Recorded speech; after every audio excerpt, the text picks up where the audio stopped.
friend, how's it going? I am back, finally. I'm so sorry I took a long time off, but I swear I have a bunch of good excuses. I went through some health issues, so that had me out for a little while. Certain issues were a big chemical contributor to some depression episodes that I've had recently, and I'll tell you more about that in just a second.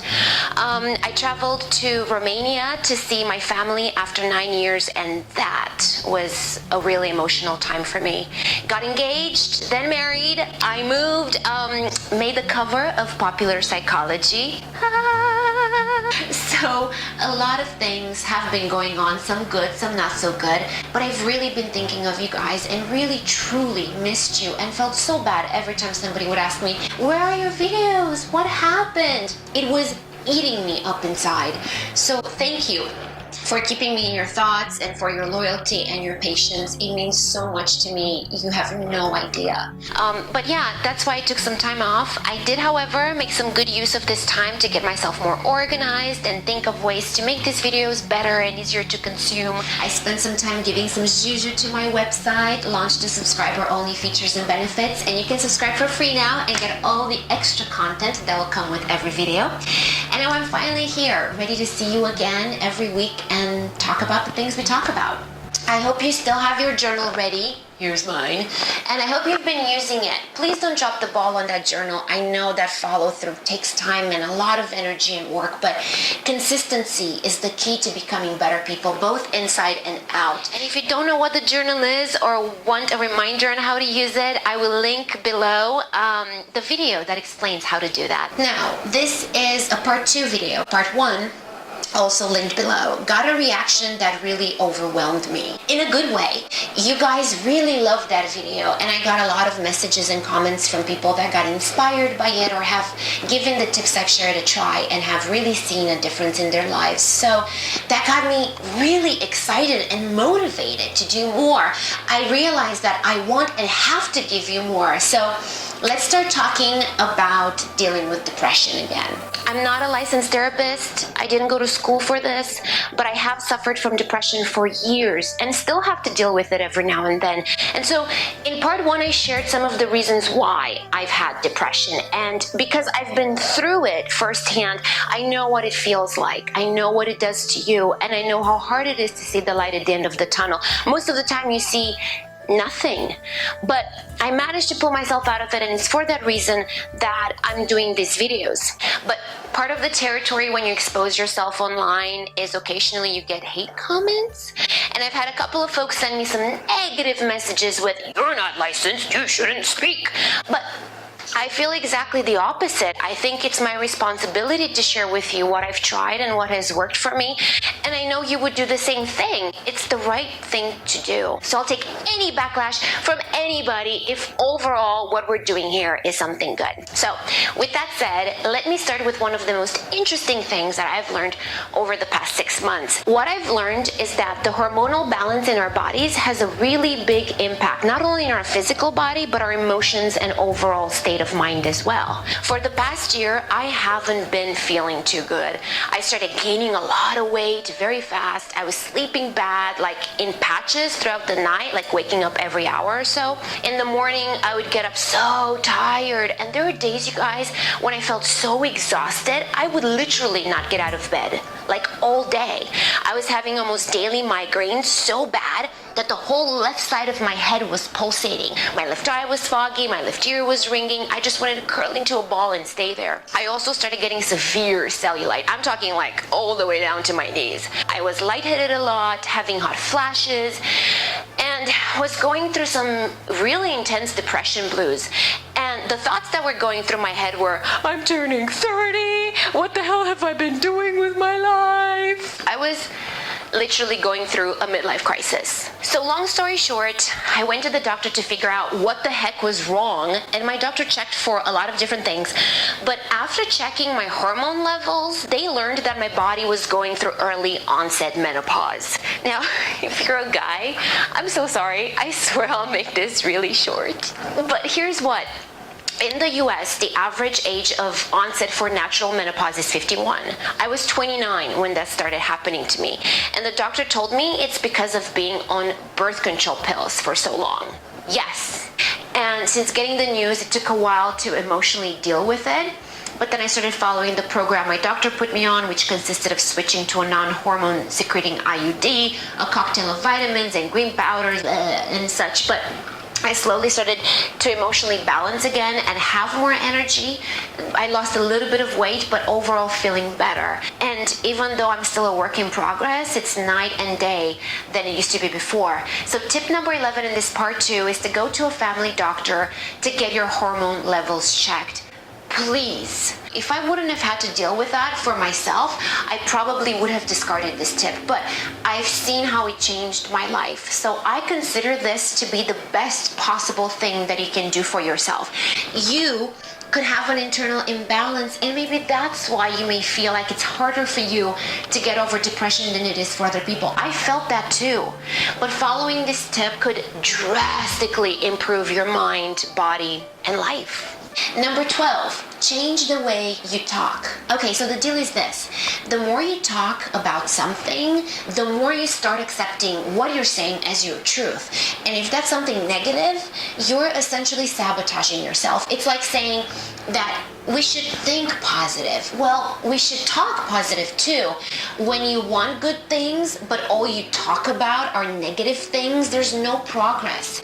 One of the strongest steps you can actually take toward recovery is not only thinking or trying to think, but talking more positively. Even if you don't feel or believe what you're saying, by using a more positive language, you'll help your mind to reshape and think more positively too. And I know this firsthand, it works. So if somebody's asking you, hey, how are you? How are you doing? Instead of saying bad, crappy, like shit, you can say, I'm taking it one day at a time, or I'm trying to make the best of things that come my way. Something to that extent. Whatever your choice of words may be, just please make sure that you're more selective with what you're saying. The more you say negative things, the stronger the depression will get. So please don't allow it to get tougher on you than it already is. Number 13. I talked in part 1 about starting small, setting a few small goals and slowly building from there, and I gave you some ideas on how to start small. What I'd love for you to do now is reward yourself after each one of those accomplishments. If you push yourself to go on a short walk around the block, reward yourself with something you enjoy afterwards, and do that every time you take yet another step forward. Just make sure that the reward doesn't go in line with the things that make you feel depression. In other words, if financial hardship is a cause of depression for you, don't go shopping as a reward for going on a walk. Does that make sense? Tip number 14, don't neglect your grooming.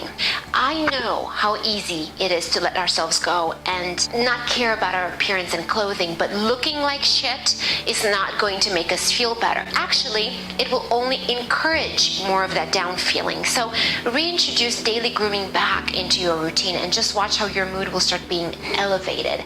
Wash your face and moisturize, even if you're staying home all day.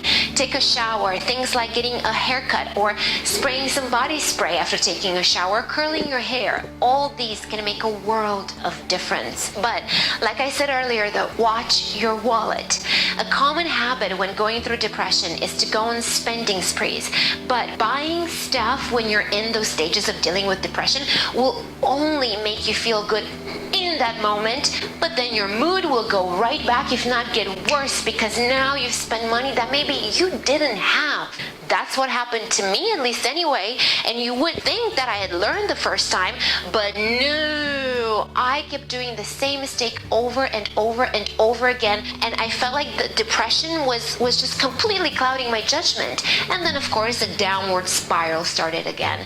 So please don't make the mistakes that I've made, and don't give yourself any more reasons to talk down to yourself. Take a look at your finances and only allow yourself to spend a certain amount per month in grooming and rewarding, and it's an amount that fits comfortably within your budget.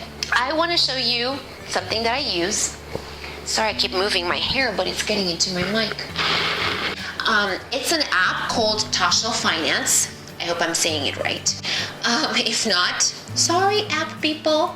I got the free version of this app because I use it only for basic things, but essentially this app helps me stay within my monthly spending budget. You set up your budget and then log every expense you make every time you make it. At a glance, you'll be able to see how much money you have to spend and not guess or say, oh, I'll just be good next month. Because guess what? Next month turns into the following month, and then the month after, and then the next thing you know, you've been perpetuating the bad habit all year. I'll add a link to the App Store in my video description, so make sure you check that out. Next tip is to expose yourself to a little bit of sunlight every day. Have your coffee or tea outside, or read the newspaper or tablet outdoors. Just shoot for about 20 minutes of sunlight a day to elevate your mood. I say this because even though it hasn't been entirely understood exactly how vitamin D works in the brain, research has found strong correlation between depression and a lack of vitamin D. Vitamin D, which by the way is also known as a sunshine vitamin, it's a little tidbit for you. So now we're nailing 2 tips I've given you in one shot, because sunshine means being outdoors and getting fresh air and leaving the stuffiness of your house, which I talked about in video 1. Tip number 16. Declutter and or rearrange your living space. Start by throwing away crap you don't need. The lighter the load, the more clear-minded and liberated you'll feel in your space. That means clothes, shoes, bags, papers, home decor stuff if you're not madly in love with it. If you haven't been using it or wearing it in the last 6 months, get rid of it. Donate, give to friends or family, throw away or sell in a yard sale. Just lighten your space. Then move some things around to give your home area a new feeling. Dust every week, and then open your windows wide every day to let some of that world and light come in. Essentially, your space needs to be decluttered, neat and organized, and your mood will be elevated as a result. The moment I started doing that versus the way it was before, which was to close all the curtains and live in a cave, I really did start feeling better. The truth is, though, that you have to push yourself. You have to push to get out of bed, and I know it's hard, but nobody else will do this for you. And you will notice a difference. The moment you'll start doing more, you'll start feeling better. Number 17, a good way to deal with the back-end anxiety that comes from depression is by incorporating some relaxation techniques into your daily routine. Yoga is a great tool, but if you don't have the energy to get into your car and drive to a studio, get yourself a DVD. I feel that way a lot, so I use a DVD. This is mine, and I do it at home. It has a couple of sessions in the 30-minute mark, a couple 40 and 50 minutes long, so it will be easy to just start and do it. On a day when you don't have 30 minutes to do yoga, though, you can practice deep breathing and doing a lot of stretching. Meditation and progressive muscle relaxation also works amazing, and they help so much. The key, though, is to do at least one of these things on a daily basis, because this daily practice of relaxation will help relieve some of the depression symptoms, plus reduce some of your stress and encourage more of that peacefulness and feeling of well-being. Tip number 18. One of the side effects of depression, and I definitely suffered of that, is the lack of concentration. And even though I've progressed leaps and bounds from where I was, I still have some problems concentrating, reading, retaining information. So one of the things that I recommend you do if you are having these issues as well is to do a couple of minutes of brain targeting exercises every day. What I did is that I downloaded 3 apps. I'll show them to you. I hope you can see them right. This is basically what they look like if you feel compelled to find them in the App Store, and actually do all 3 of them. Every single morning I do the recommended daily exercises in all 3 apps. Jeez, sorry guys. This sort of brain exercises stimulate memory retention and attention to detail, and I've personally noticed a difference. And let me tell you, that progression has helped my overall self-esteem and feeling better about myself, because I swear, I was depressed, and I was getting more depressed because I felt something was wrong with my head or something. So that's not good. Make sure you check these out, or any other ones. Just make sure they're legitimate and you practice them every day. Tip number 19, help others. This tip is mostly effective once you start feeling better about yourself first. Because if you're down and you see other people being down, that will defeat tip number 8 from the first video. Remember, you have to take care of yourself first. But once you're on the recovery road though, you'll notice that doing a kind act for others will not only help you feel better about yourself, but it will help divert your attention from your own personal life. So the idea is to do some volunteer work or get involved in a charity. Just make sure that whatever time you invest in this won't pose any sort of conflict with your own progress. You don't want to overexert yourself and get exhausted, basically. Tip number 20. Now, before sharing this though, I would like to do a very quick recap. You have 10 tips in the first video, 10 tips in this video, and there are 15 more very detailed tips in the email you got from me if you signed up for my weekly newsletter. I've actually written an entire blog that's full of good stuff, and that's for my email subscribers. So if you're one of them, hey, you already got this video delivered in your inbox, as well as a link to the private content. But if you're not a subby, please come join me. It's free, and when you do, I'll send you an email with the link to this rich content that really complements everything that I've shared here and in video 1. So that's 35 tips, you guys, to help deal with depression. But here's the thing. If you're doing every single thing that we talked about, if you really want to get better and you're making the conscious daily effort to feel better but don't notice any improvements or hardly any, I really recommend speaking to a licensed professional. I do, and I'm not ashamed of it. I want to be the best possible person that I can be. Every tip I'm sharing with you, I've done, and that helped me go from thoughts of suicide and to failed attempts to an empowered and confident person. But I want to feel even better.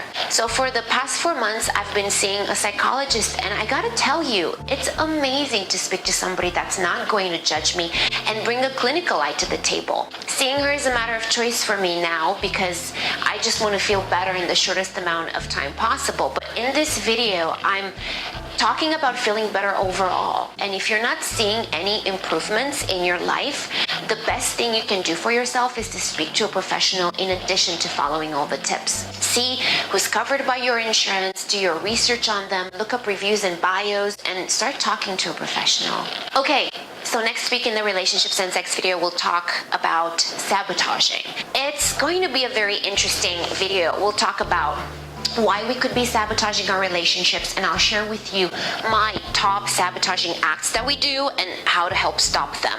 Leave me a comment or ask me your questions below on my Facebook page or Twitter and Instagram using hashtag AskAlexandraP, and let me know if you have any ideas for future videos or if there's something you want me to talk about. Oh yeah, and I mentioned in last week's video about keeping New Year's resolutions that I'm thinking about doing a giveaway soon. I'm just trying to figure out what that should be and what prize to give away, so let me know if you have any thoughts on that as well. This week, I'd like to give a video shout out to Nisa Zulkefli. Sorry doll if I said your name wrong, but she's been such a sweetheart. She subscribed to the email newsletter on my website and connected with me on Facebook and Instagram. So, hey lady! I love you guys for watching today, for being in my life and having me in yours. I have one last thing to say to you. Whatever brought you here, whatever reason you may have had to research for a depression video, I want you to know that you're not alone. And you have me, and you have a community of people that are going through the same thing. You are not less than anybody else. You're not worth less than anybody else. You're not less smart or less of anything than anybody else. You are just as good as everybody out there. Oh, I'm sorry, I said I wasn't gonna cry. It could just be that maybe life took a beating on you. But you know what? Nothing is worth giving up. Please keep your chin up. You are not alone, and I love you for being here. This video series means everything to me, so you watching and liking, dare I say even subscribing or sharing to help me spread the word, is the biggest thank you could possibly give me. So I'm just gonna leave you with a reminder of how amazing you really are. So please don't lose track of that, and hang on and do everything. And I can promise you the day will come when you will look back and say, wow, the hell I went through. But anyway, before I get too emotional, thank you again for watching. I'm really excited to see you next Thursday for a new video. I love you for being here. Bye.